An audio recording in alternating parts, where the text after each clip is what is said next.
From the roar of the crowd to the roar of the engines, this is Pit Pass.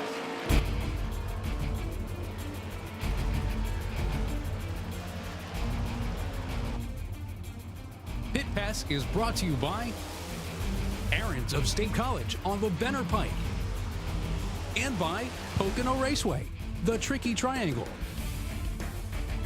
Here are your hosts, Ron Fox and Jan Miller.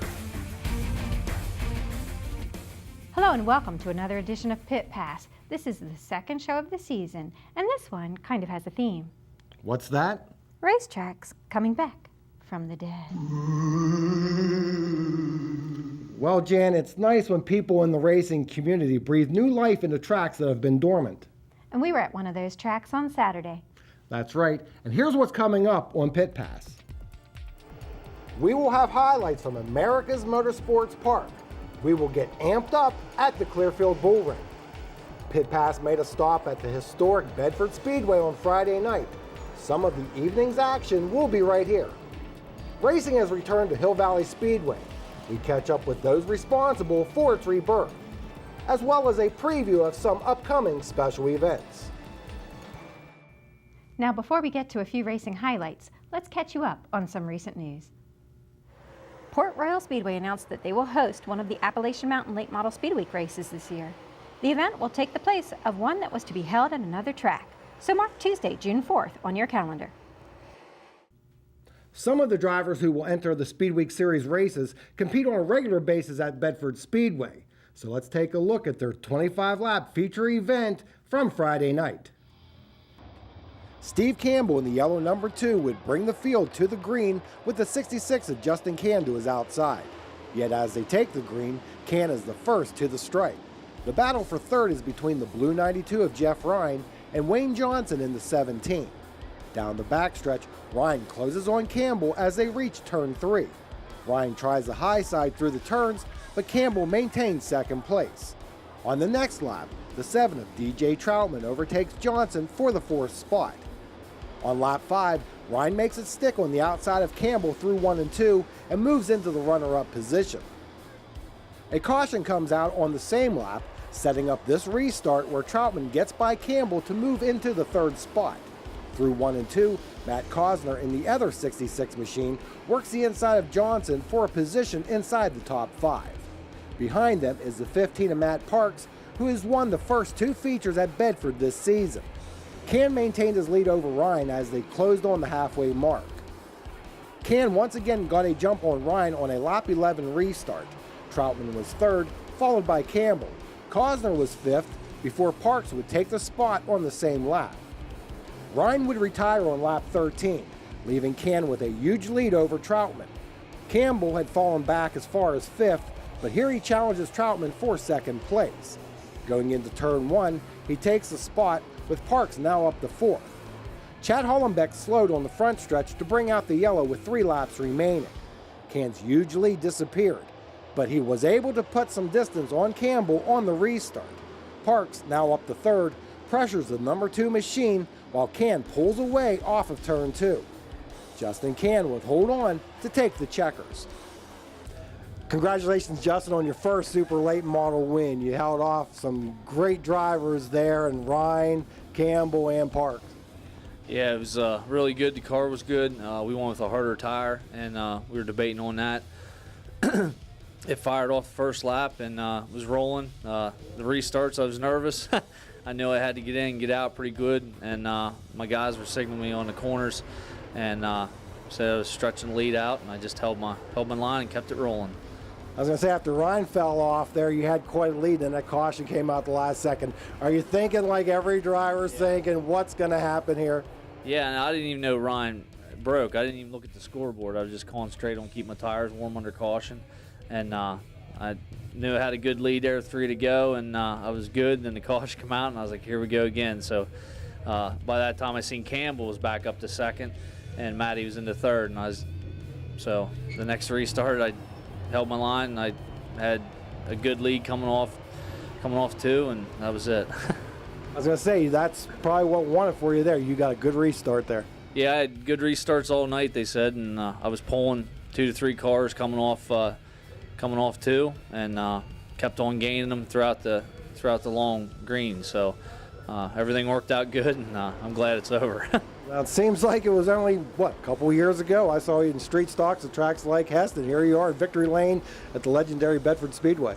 Yeah, I've been running street stocks and limited 358s all over Central PA, and I won a good bit of races in the limited, and jumped up to late model last year, ran 8 races and had a motor failure, and then got back on track this year and running some big races and running with some big guys on the 3-state flyer series, and it's helped me drive better, and it's paying off in local shows, so I hope it keeps going. So Justin Cam picks up his first super late model win. Steve Campbell came in second, followed by Matt Parks, DJ Troutman, and Matt Cosner. After one failed attempt to get the 15-lap Simulate feature underway, we pick things up on the second attempt with Ryan Beckett leading the pack. He is followed by the white 22 of Jesse Snyder and Jamie Swank in the red 22. But the yellow flies as Chris Chamberlain finds himself against the front stretch guardrail. So we try again with a single foul start this time. It's Beckett, Snyder, and Swank as they head into the first turn. Snyder ducks under Beckett as they exit turn 2. Beckett pulls away slightly down the backstretch. After a couple of restarts, we have 2 laps in the books. Once again, Snyder looks to the inside of Beckett for the lead on lap 3. Going into 1, Snyder pulls off the pass.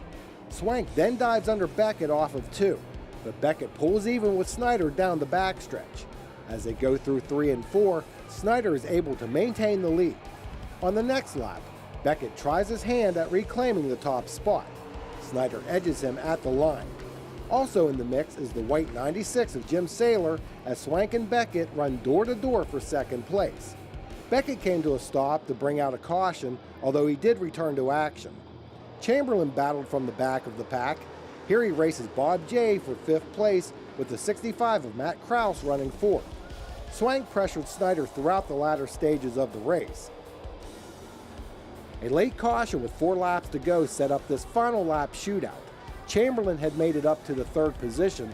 He tries to work the inside of Swank, while Swank looks to the outside of Snyder in 3 and 4.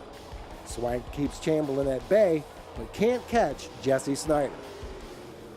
Congratulations, Jesse, on the win. You and Swank had the first battle with Beckett. Then you had Saylor up there, and then right there at the last half of a lap, here came Chamberlain, but you held him off.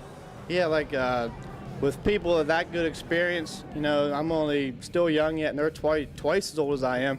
It feels pretty good to contend with them guys and beat them. So, we went to limited last year. Didn't work for us really well, so we dropped back down, built a whole brand new car, and it's working really well for us. So I'm glad it's the best change I've ever made so far. So.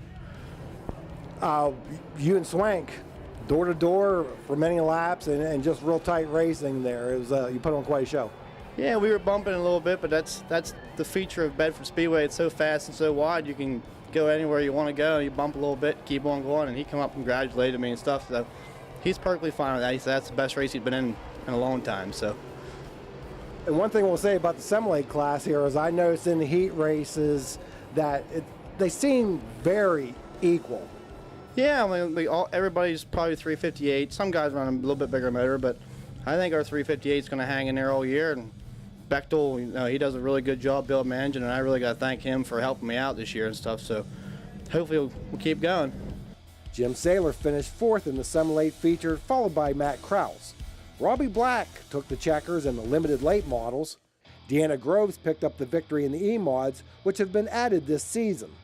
Kyle Beckett was a first-time winner in the pure stocks, and Kel Martin started 8th but finished 1st in a wild 4-cylinder feature.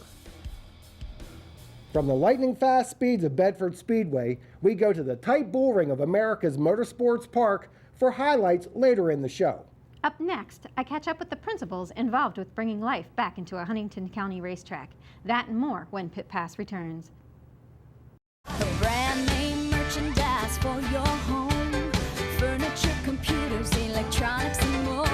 Appliances, accessories too. Don't need credit, Aaron's makes it easy for you. Nobody beats Aaron's. Nobody. Nobody. Nobody. Nobody. Nobody nobody.